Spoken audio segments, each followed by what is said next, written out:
I'm not sure how many of you were here about 15 minutes ago, but I just said a few sentences that I think kind of set the tone for the workshop, and that is that it's our workshop. It's yours as much as mine. I'm here to learn as well. You guys are guys and ladies. Ladies are guys to me too, right? So I have some outlines which kind of tell pretty much what my feelings about music. I can just say that it'll probably, I hope, have more to do with shaping up pieces of music using the guitar rather than, it'll have more to do with that than the technique of guitar playing, which is still a mystery to me. I work on it every day. It changes every day for me. Some days the guitar works and some days it just absolutely doesn't. So the technical stuff I think you can find in books or from other teachers. I think you've had Jack Wilkins here and Pat Martino. I believe Pat was here. Those are the guys that I would take lessons from if I were going to try to get my tech. In fact, I asked Jack a few times. I actually took a lesson from Mick Goodrick. I was thinking of trying to change over to playing fingerstyle, but he was way too organized for me. Anyhow, I'm more interested. I actually don't think of myself as a guitar player. First, I think I hope I'm a decent musician who plays the guitar and uses the guitar to make music. So I thought maybe I'd play a couple of things first, and then we can talk about them and proceed from there. And eventually, I'd like to get everybody involved. We have a bunch of really good guitar players here, some of whom I know. A very generous bass player slept all the way down here in the rain to play. So anyway, I'll play a couple things first.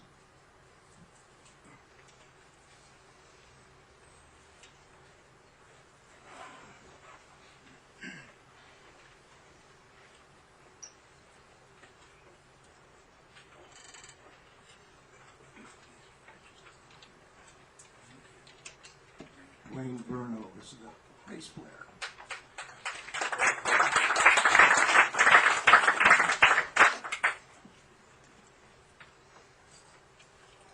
I thought I'd play maybe 2 or 3 things, not long, but keeping in mind right from the start that it has to do with trying to make shapes out of music.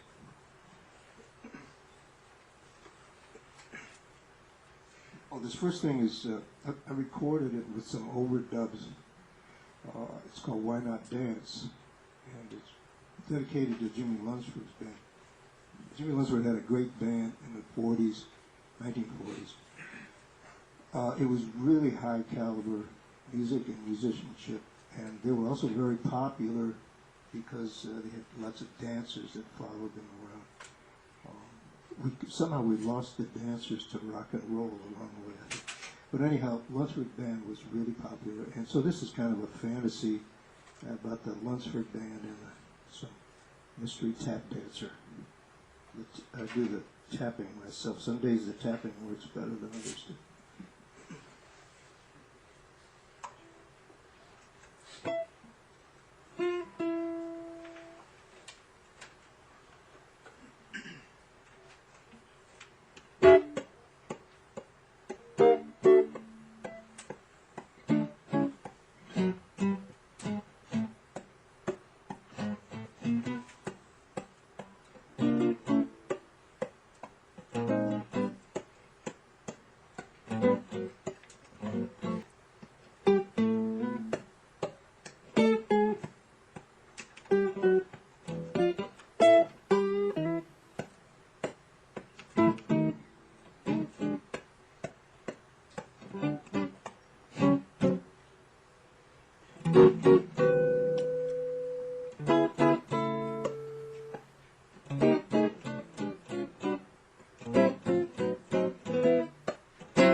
that middle section is supposed to be much longer, but the tap dancer was tired, and so was the band, I guess, not awake yet. I'm going to play a standard tune. Again, though, thinking of the shape of the thing and listening to the melody and reacting to it. Now, maybe I'll just talk about the tune. I think I'll do body and soul. And just talk about the way it's constructed.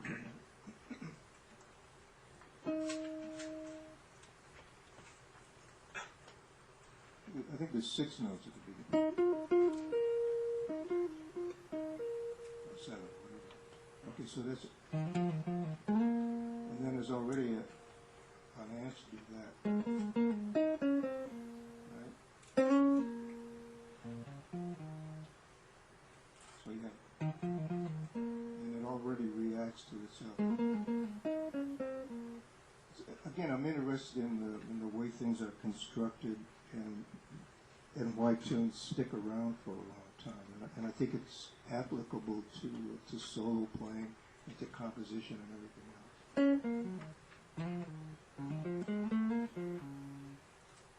The first time, and the second time it's the same.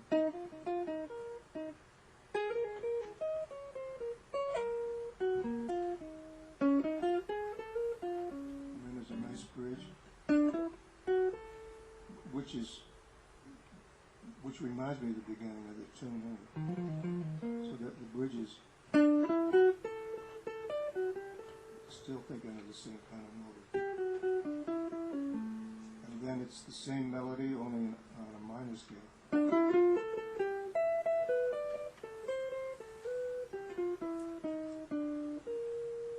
Bail out and get back to D flat.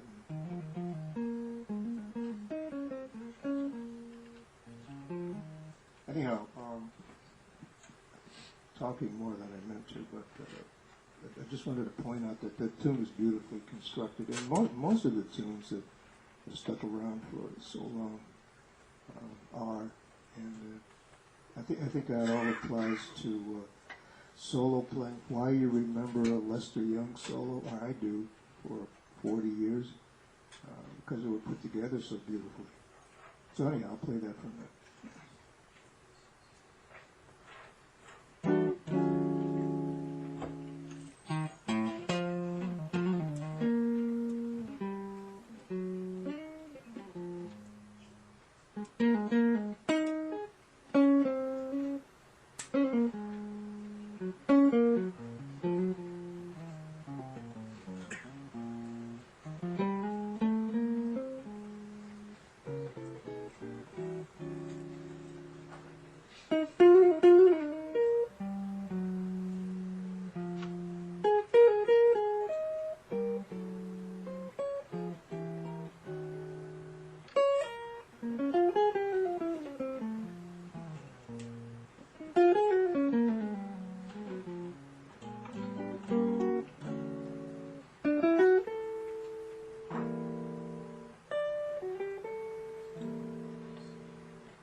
have a lot of respect for that tune. And talking about tune construction, Stella by Starlight's, I'm not going to play the whole tune, but just thinking about that tune and why that's such a good tune that's stayed around. You have, if you do it in B flat, it needs to be played in B flat.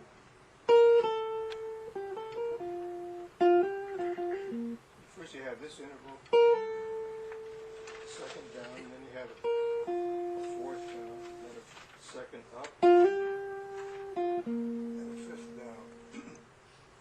Probably the composer, whose name I've forgotten. Victor Young. Yeah. Probably didn't think this all out consciously. It was probably just extremely musical when it came out this way. But anyhow, you have a second down and a fourth down, then a second up, and a fifth down, and then you have a third up, another third with a new note, the E natural, all thirds going up, second up. So far that's your highest note is the D.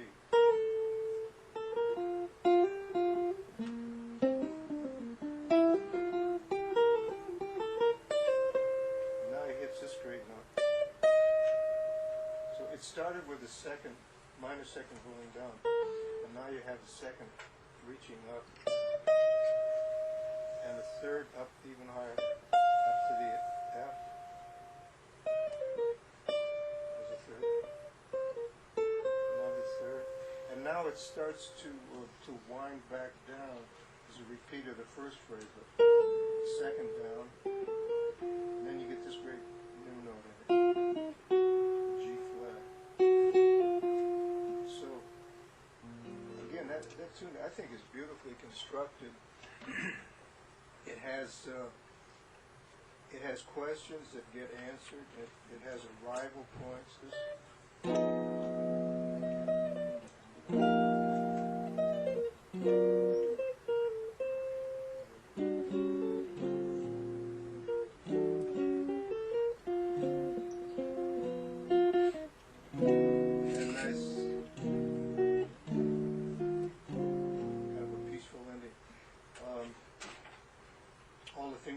Is another one that it's kind of built on fourths, perfect fourth, another perfect fourth, augmented fourth, and the same thing starting with fourth lower. And then the bridge is basically scale wise. You want me on microphone? Yeah. Okay. Thanks. Used to have my own assistant. This is Satoshi Inoue, who's a marvelous guitar player as well as microphone fixer.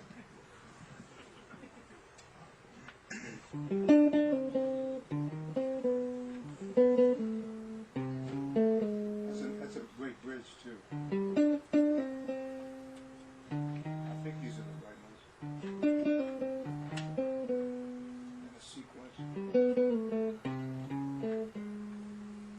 then that becomes a pivot note and it starts the last phrase. Now it starts to reach up.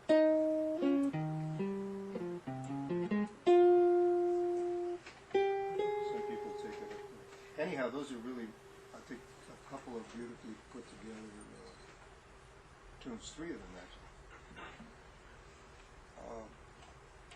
I'm going to take a chance and mess around with the tuning of my guitar. Probably won't get it back in tune, but I just want to sort of detune it randomly, feel like I'm doing a magic trick, and try to make something out of whatever comes out. Maybe I'll leave one of them in tunes, right? I don't have any idea what this is going to sound.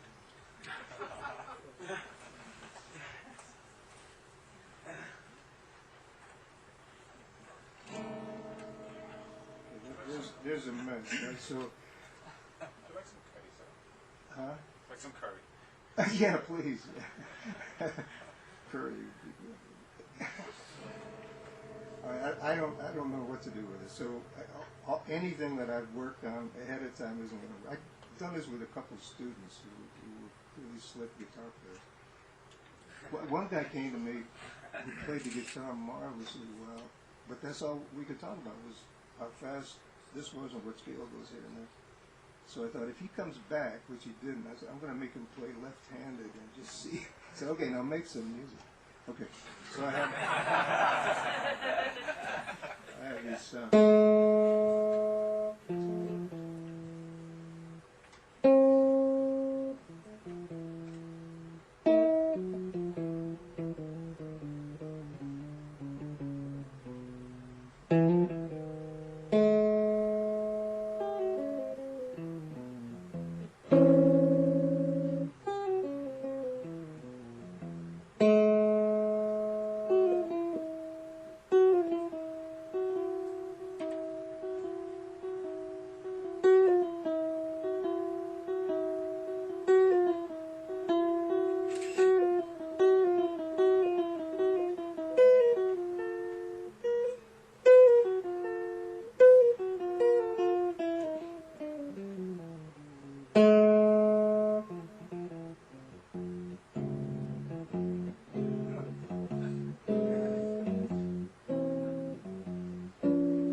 I kind of got used to. You guys are easy if you plug. I kind of got used to. New Yorkers, that's Rush Hour Symphony. Yeah, that's right. Yeah, you're used to that. I played a concert in Athens, Greece, one time with Ron Carter, and Ron and I have a piece that we do together where I kind of go into 5/4 in the middle. Meanwhile, we'd been out to hear some Greek music the night before, and those guys were astounding and all kinds of odd meters. And we got to this 5/4 section, and I just a big deal 5/4. So I stayed in 4 or 3 or whatever it was. And I wasn't even gonna. I mean, 5/4 was like baby talk. So anyhow, see if I can get this thing back soon.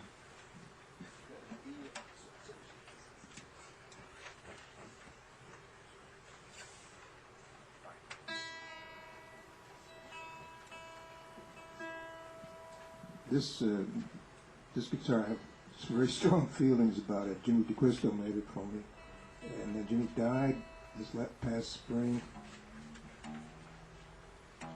And if anybody could haunt a guitar, it would be Jimmy. The guitar has been acting really weird ever since Jimmy died.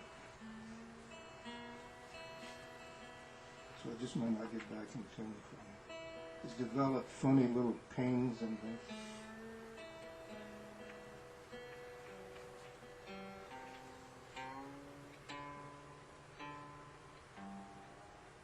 Anybody have any questions or comments so far?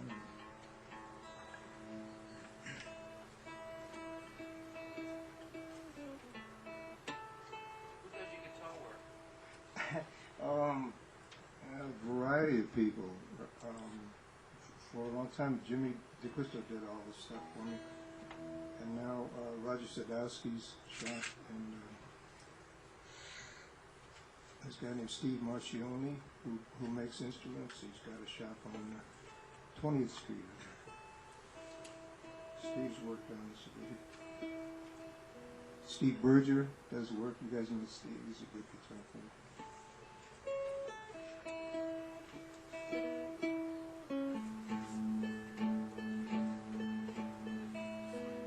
So is this taking any shape for anybody here, this stuff we're doing? I'm just trying to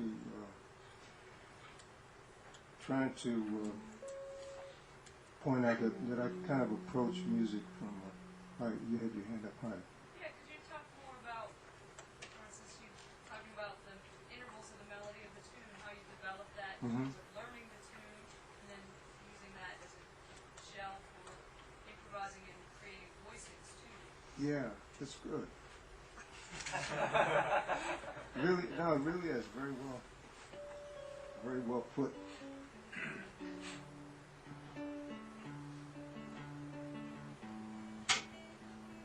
Satoshi, maybe we'll play something together for a minute. Yeah, it doesn't always work out that I use the material of the tune, but I'm really aware of melodies.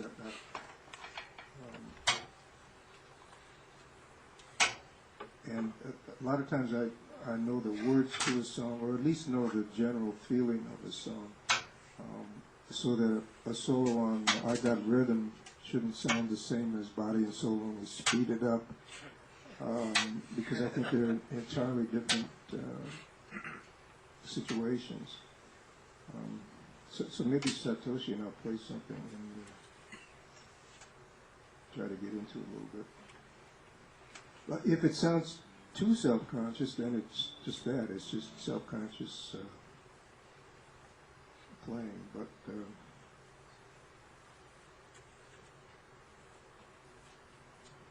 hang on a second.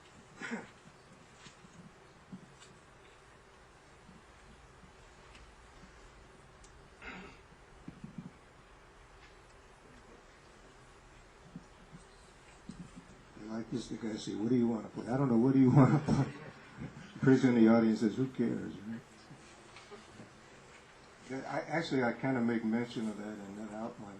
Before I go on the bandstand, I really prepare the set very carefully. My wife is really good at that, so I try to balance it up so that I have some variety in the set, and a good opener, I hope, and a good closer, and that sort of thing. Nevertheless, what do you want to play, Satoshi? Oh, yes. Let's do All the Things You Do.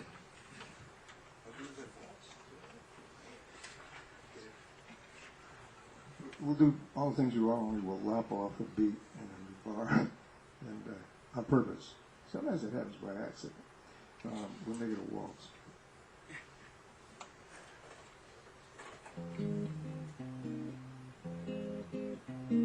I'll get in tune by then.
Didn't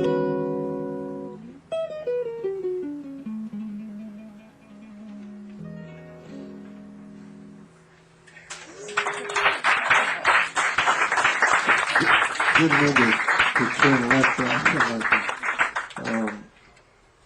I wouldn't do that under ordinary friendly circumstances. I was just trying to sort of stretch out on the tune a little bit in the middle. But I've worked with Sonny Rollins for a long while, years ago, and it was a marvelous experience in a lot of ways. And one of the things Sonny would, he could just bring the whole band to a halt. Sometimes it would be roaring along, or Ben and Bobby Cranshaw would. And he just decided he was going to stop the tune for a while and look at it. And he was such a strong, is such a strong player. He could just put on the brakes and we'd all just stop without him saying a word. Anyhow, yeah, I thought I would kind of examine the intervals in that tune along the way. That's what I was trying to do there. The fourths.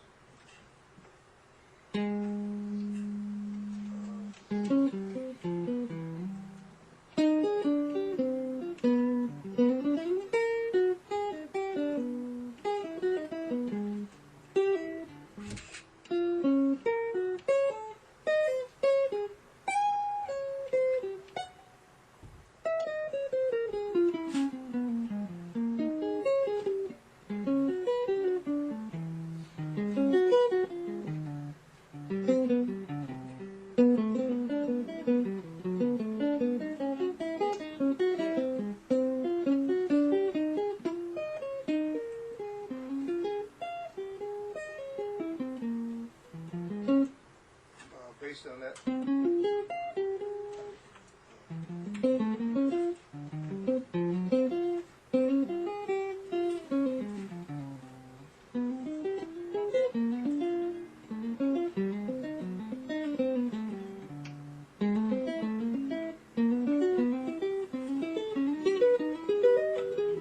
This I'm just using that one idea.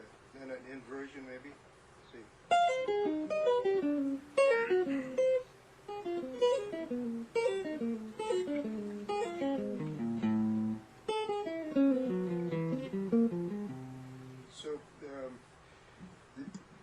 That was kind of suggested by the last phrase of the tune. That thing. So at the beginning, I was fooling around with the fourth intervals, and then ideally this stuff happens spontaneously, but I think it's. For me, it's part of the fun of improvising. I don't know about Satoshi feels about this, but having things worked out is fun, and sometimes comes in handy. You have stuff you want to fall back on. But for me, it's the discovery night after night and measure after measure, discovering the tune and discovering new things to do on it, and having the courage or the foolishness to try, and sometimes they make it and sometimes they don't. But that, for me, that's the fun of improvising, is trying things and sometimes screwing them up and bailing out.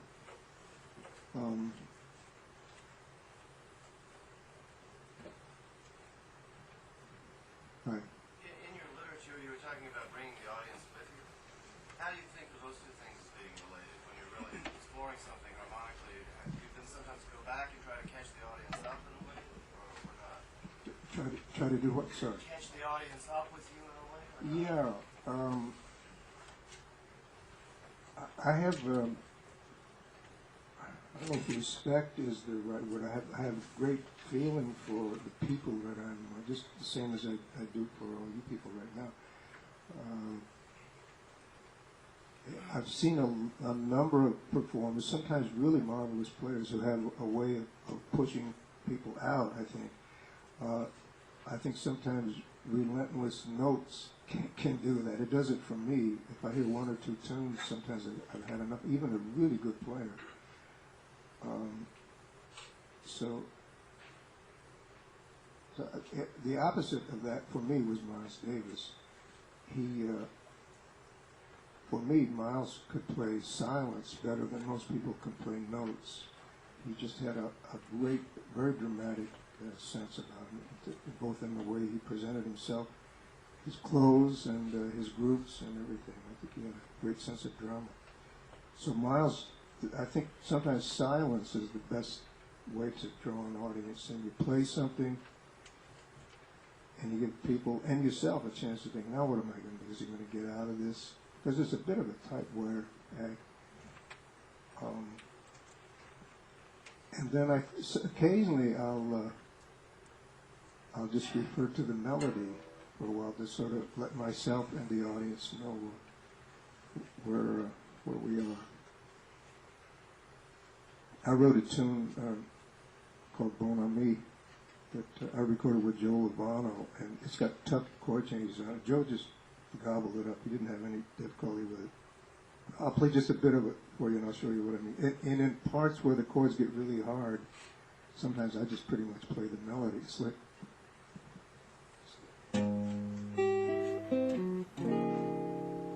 Fortunately, it's a ballad.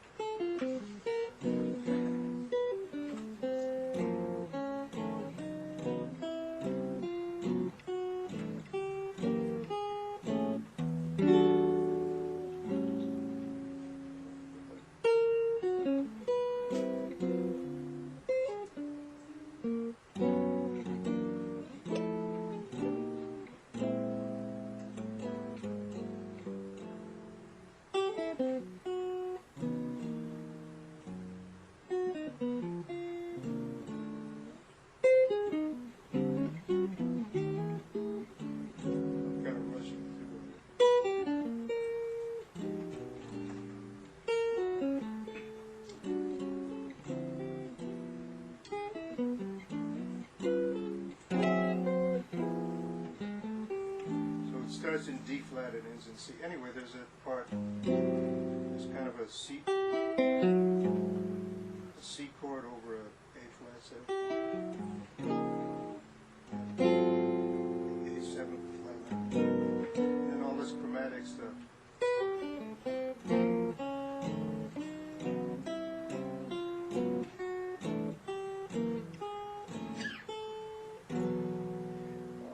So in that section, I just would kind of refer to the melody, even of my own tune, because I didn't want to have to worry about playing all the notes in that chromatic progression there.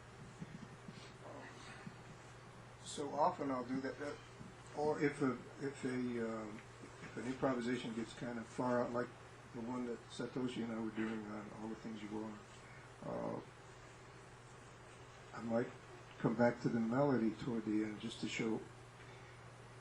It sounds a little condescending, as if the audience is as hip as we are or something, but I was going to say to show the audience where we are, but also that's really what composition is, I feel, is expressing oneself in a clear way.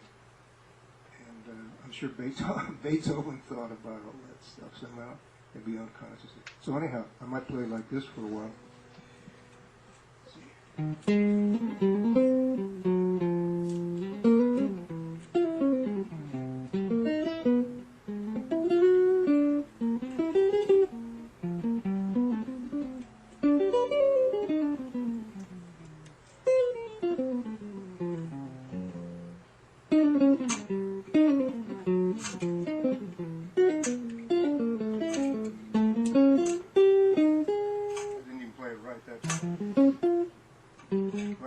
Suggest a melody at the end of the chorus each time, and then go further up.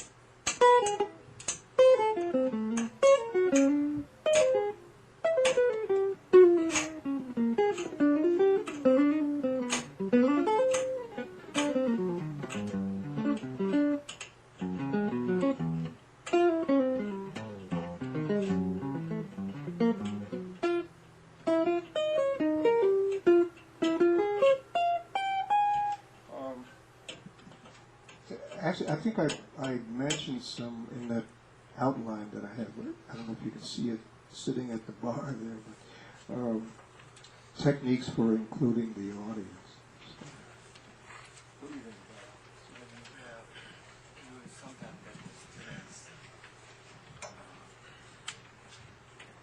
I heard a story when Jim have a student. Guitarist tends to be very inside, including posture. So he sometimes lets the students when students comes to his house, he would be in the kitchen, and he asked the students project me something like this. Yeah. Yeah, that's thanks. I had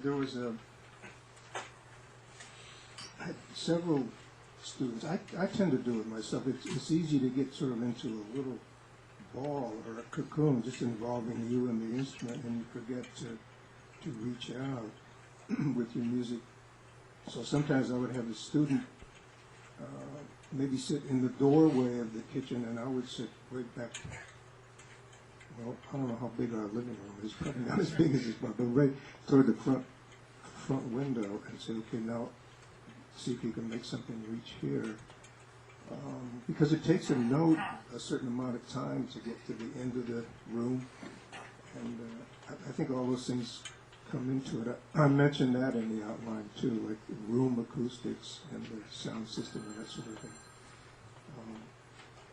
It sounds like name dropping, but at Carnegie Hall, for some reason, especially if you're playing with a drummer, and electric instruments really don't do well in there. And the last time I played there, I could actually see a note. I'd play a note and I could kind of watch it go around the hall and come back.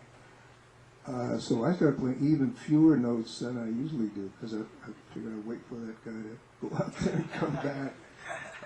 Whereas if you're playing in a tiny room, it's just, I think the acoustics are important for, this is a little bit off the subject maybe, but it all has to do with involving an audience and being a good performer and projecting your music. And again, I think Miles Davis did that beautifully. Some other guys who are great players, I think, don't take that into consideration as much as I wish they did. I think silence is a great tool, actually. In the outline, I mentioned that. And at the bottom, I have the same idea, maybe with colors. I think I have red, blue, and yellow, and then red, blank, blue, and yellow. So that's another. All right. This very renowned outline, I'd like to get one if I can. Is there an extra one around? Yeah. There were a bunch of them at the door. Thanks. It's becoming renowned as I talk about it, right?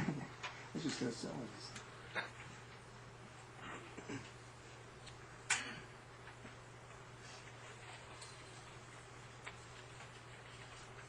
Yeah, I want to have some people come up and play. And Satoshi, would you like to play with these people? Actually, it'd be fun for me to listen and kind of talk about it. I think from a distance too. Chris, would you like to play something? Chris Berkson. You've never met before, right, sir? There was a magician drill. You know the guys who rehearsed this for 3 years.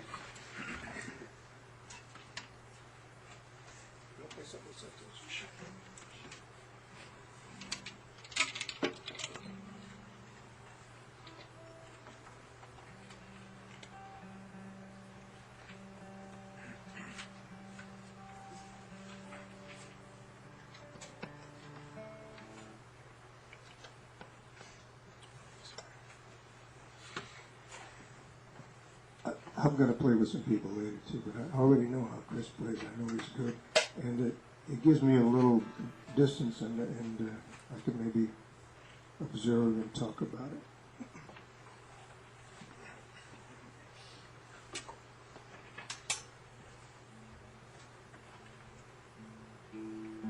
Chris is at Oberlin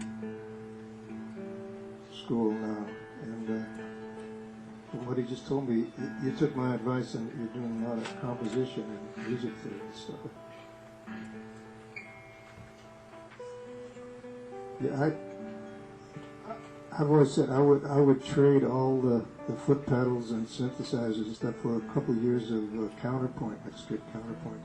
Not because I'm into schooling and that sort of thing, but there's for itself. But there's so much knowledge that's available that I think, from a practical standpoint, will make you. Well, I think the reason that I was able to get work when I went through the Cleveland Institute of Music, I was there for 5 years, and my guitar playing really went on the back burner. I'll be through this in a minute, Chris. Sorry.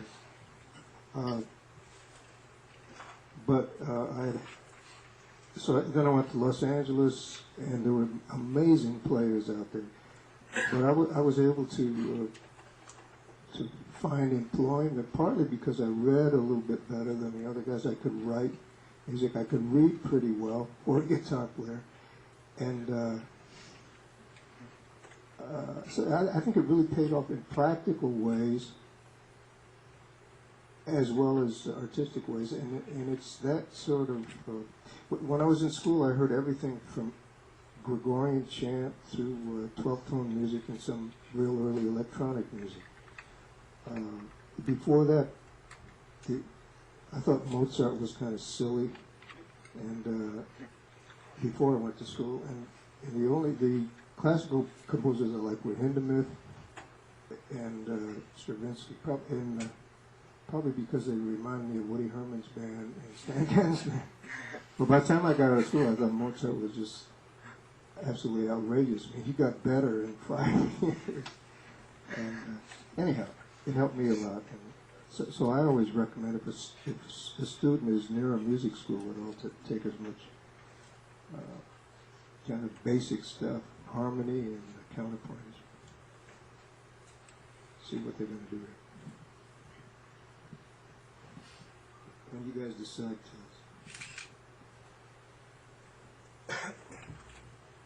Thanks.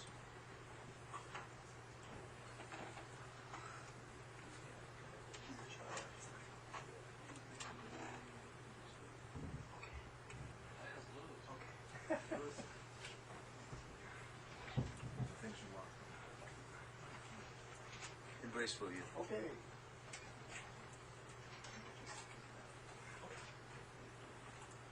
I know these guys. I just introduced them, so I know they have.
there for a minute. I want to, no pun intended, pick your brain.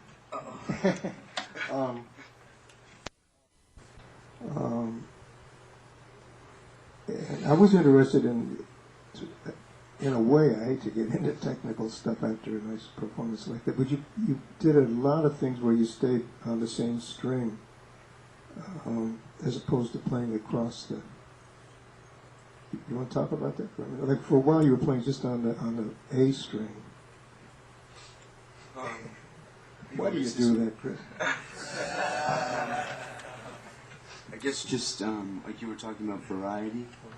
Like if you're just gonna play, just to try and get as many different sounds out of the guitar. You were mentioning Mick Goodrick's book. I'm sure a lot of you have checked out that book. One of the things I found really helpful in that book is he has this whole section where he says, like, if you're feeling stale, you should just practice all the tunes you play, but improvise on them just using one string. Oh yeah. And actually, I think I read an interview with you from the 70s in Guitar Player where you said you used to practice. You'd force yourself to play new things because you obviously can't play anything you've really played before if you just limit yourself to one or two strings. I think I just hear it that way. So a lot of guitar players play a lot more across, but I really hear it like a horn, I guess. Yeah. That's probably what I do. It's sort of like playing a trombone, like having a wind chamber or something. You just play on one string, and it keeps the texture the same too. It's like the why is it played out there? Shot. The A up here. That A sounds so different from the same A down here or down there. But play those different things. Yeah, it's not that one is better than the other, it's just that they're different. So a lot of times I'll do that if I'm involved in a line that I guess, this is way out to the back, but if I want to keep the texture with the same, I'll just play it on one string. Where technically it would be easier to cross over to another string. But it just sounds good. And then Satoshi, you played a... But was that a Charlie Parker thought in there? Yeah, that's right. Yeah, I remember this Charlie Parker version of Embrace of Free. Yeah, he plays that on I'm not sure. He plays With that. with Miles, he used to do endings like that. I think Oh I yeah, remember. yeah. They remind me of Charlie Parker. So that was sort of a tip of the hat to Charlie Parker, I guess. I like Charlie Parker. Yeah, why not? And I guess the playing using only one string and that this situation playing the bottom, if he use only one string, he gets the same quality of sound. So that's one of the reasons the melody sounds so good. I guess, yeah. And while playing, actually you can see the interval. Physically. Yeah, physically. Yeah. That's one thing I found from you. You used to bound the string by rubber. Yeah, I would. I have two. I don't have a lot of guitars. I really just basically have two. I like to get a guitar and play it a lot. But sometimes I would take one of my guitars and tie off all the strings except one, maybe the G string or the D, and just practice that way. And then I had a student. I don't know if he's here today. Soren Lee. He's from Denmark. He's a marvelous guitar player. He was at the New School for a while, where Satoshi teaches now. And Soren he was in my ensemble every week, and he would come in with just a D string on his guitar. He really went all out for it. But he got so he could handle it. He took it to the extreme, I think. But then when you go back to 6 strings... Yeah. Or even 2. Wow. 2 is twice as many as you had. So yeah, it has that effect too. Sort of like jogging on one leg for a while. Anyway, Keep in tune, though. yeah, it's easier to keep in tune. So, boy, I went to hear Julian Bring play a concert one time, and he was busy tuning between pieces, and he looked up at the audience and he said, anyone who's played this bloody thing for 20 years has tuned it for 10 years. so I liked him immediately when he said that.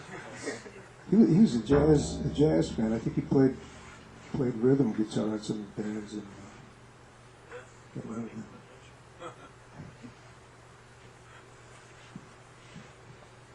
Yeah, be careful with the instruments, please. Very important.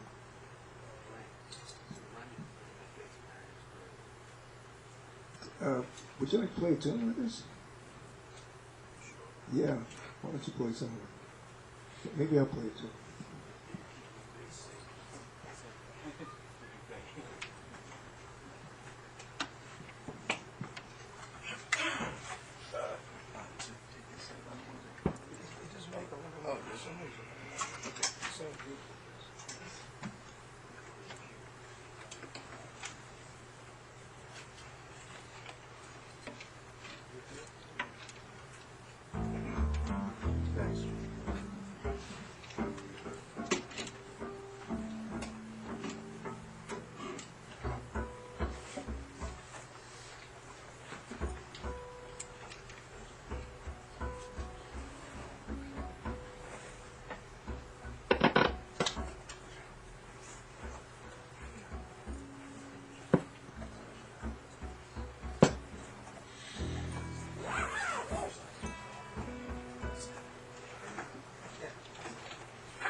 Still out of tune from that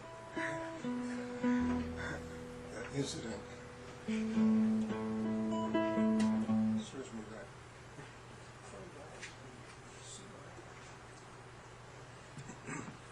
right. We literally had never met before until about an hour ago. We're going to do Funny Valentine, and just sort of not really to give away trade secrets or anything.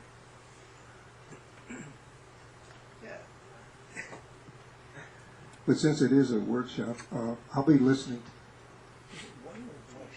to what Dwayne plays carefully, and I'll be building whatever I do off the bass notes, because I tend to think of the bass as like a downward extension of the guitar anyhow. So we'll see what happens, and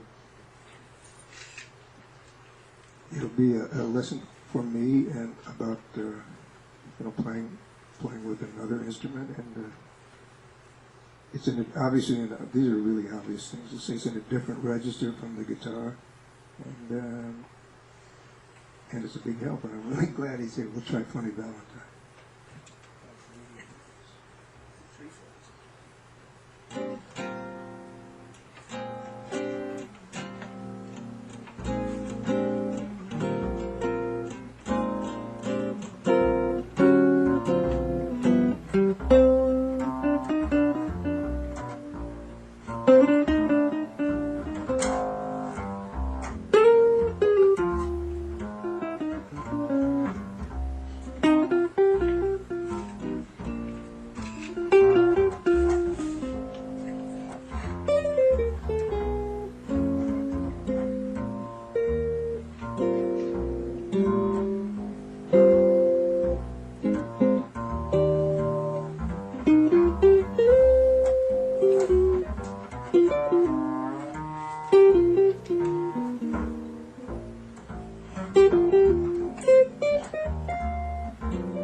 Okay, so my first impression was, again, this is really stupid to talk about out loud, but in a way it is, but this is why we're here. The guy's got great intonation. He played really beautifully in tune. Got beautiful sound, and he's got good time. So I thought, well, I'm in good hands. He's got big hands. So the time feeling was excellent, and he really listened well. And incidentally, that's the reason that I hire people to work with me more than whether or not they're virtuoso players, is how they listen and react and all those things. So I was really impressed. Yeah.